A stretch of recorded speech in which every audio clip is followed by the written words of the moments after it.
안녕하세요. 퀵데이터 김동윤입니다. 전 시간에 이어서 표본 크기의 결정에 영향을 주는 요인을 좀 살펴볼게요. 경제적 요건, 우리가 표본 크기를 몇 명으로 결정할 거냐? 이건 당연히 경제적인 걸 생각해야 돼요. 그렇죠? 그래서 시간, 노력, 그리고 이제 여기에 따른 경비, 비용이죠. 비용이 발생되죠. 그래서 이런 것들이 이제 우리가 고민을 해야 됩니다. 아, 내가 몇 명 정도 할 수 있다. 혹은 뭐 요즘에 이제 온라인 리서치 회사에서도 뭐 저희 패널에서도 많이 이제 그 하긴 하는데 특수 집단 빼고 그래서 그런 경비도 생각해야 된다. 그리고 모집단의 크기와 동질성을 우리가 고려해야 됩니다. 표본 크기를 결정할 때. 모집단이 동질적이다. 그럴 때는 모집단의 표준 편차와 표본 오차가 작아져요. 동질적일 때, 집단이.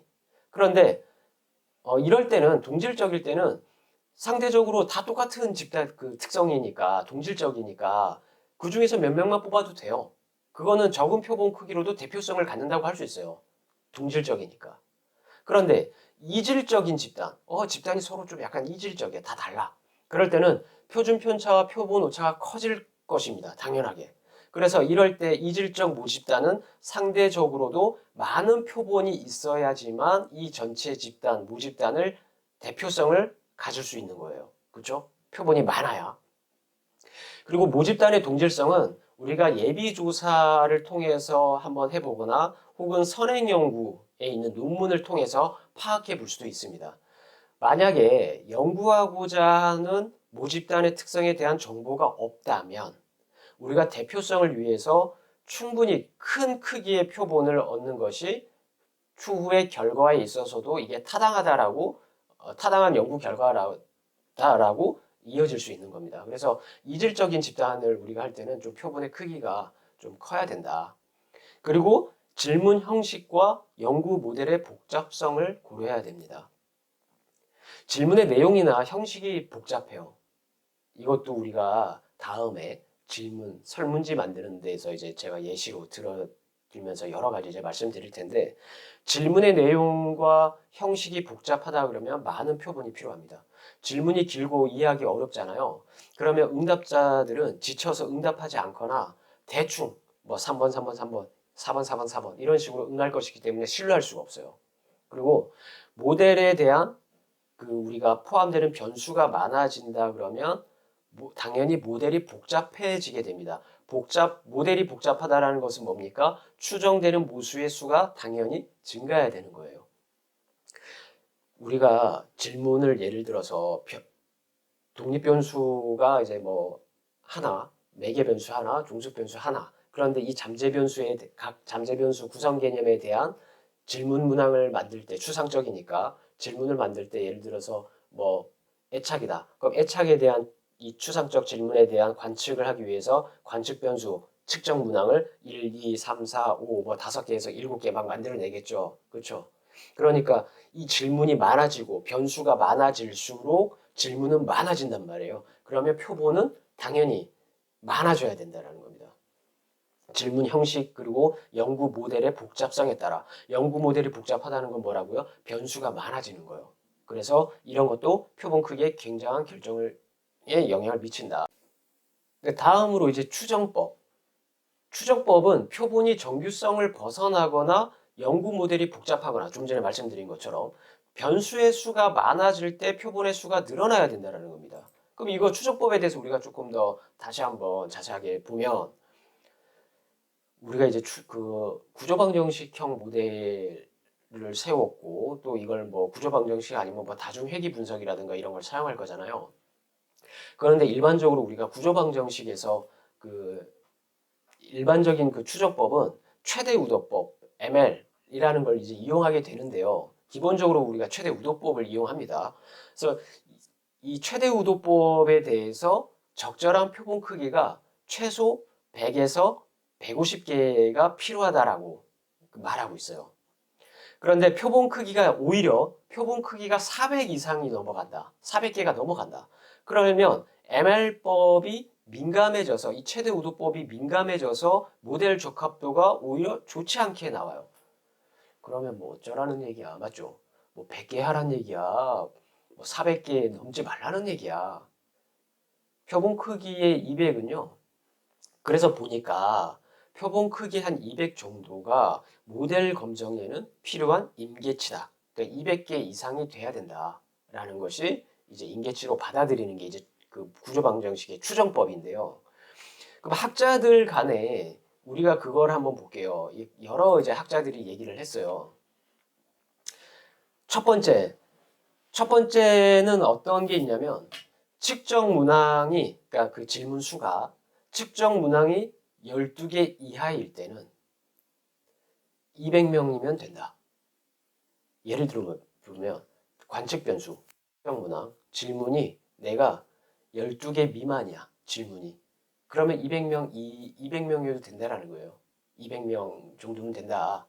그런데 우리가 관측 변수 12개면 보통 한 잠재 변수에 뭐 한 4개 정도, 3개 정도 질문이잖아요. 그러면 12개면 3, 4, 12, 4, 3, 12 변수가 3개 혹은 4개네요. 그렇죠?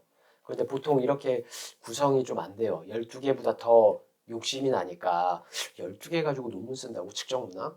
너무 적은 거 아니야? 그래서 막 늘리기도 해요. 그러면 측정 문항이 12개 이상이다. 그럼 지금 요 보여지는 바와 같이 이제 그 공식이 있는데 1.5 곱하기 문항수 곱하기 문항수 더하기 1을 해라. 예를 들면 관측 변수가 20개다. 내가 질문 수가 20개예요. 그 척도가. 그러면 1.5 곱하기 20 곱하기 20 더하기 1이니까 630명이 나옵니다. 관측 변수가 그 20개일 때. 이게 이제 첫 번째에 대한 그 표본 크기이고요. 두 번째, 그 미첼이라는 사람이 얘기한 거는 측정 문항의 10에서 20배가 필요하다. 관측 변수가 20개일 경우에는 200명에서 400명 사이가 있어야 된다라는 거고. 그다음 스티븐이라는 사람 얘기한 거는 측정 문항의 15배가 필요하다.